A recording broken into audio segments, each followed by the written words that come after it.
حجام کی دکان پر لکھا ہوا تھا، ہم دل کا بوجھ تو نہیں لیکن سر کا بوجھ ضرور ہلکا کر سکتے ہیں۔ بجلی کی دکان والے نے لکھا تھا، دماغ کی بتی جلے نہ جلے ہمارا بلب ضرور جلے گا۔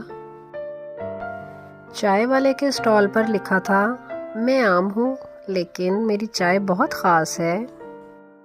ایک ریسٹورنٹ کے مالک نے سب سے الگ فقرہ لکھا ہوا تھا، یہاں گھر جیسا کھانا نہیں ملتا، آپ اطمینان رکھیں۔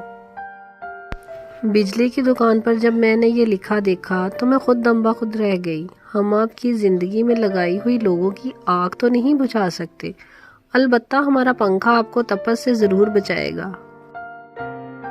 گول گپے کے ٹھیلے پر یوں لکھا تھا، گول گپے کھانے کے لیے دل بڑا ہو یا نہ ہو، منہ ضرور بڑا ہونا چاہیے۔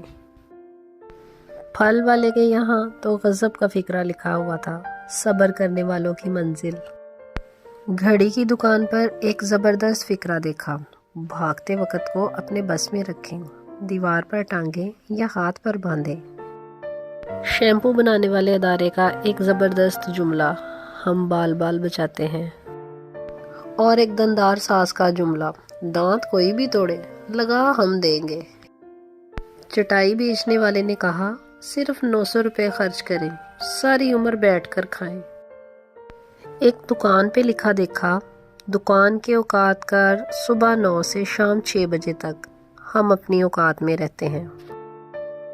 شائن لائف کے ساتھ جڑے رہیں اور چینل کو سبسکرائب کرنا نہ بھولیں۔ فی امان اللہ۔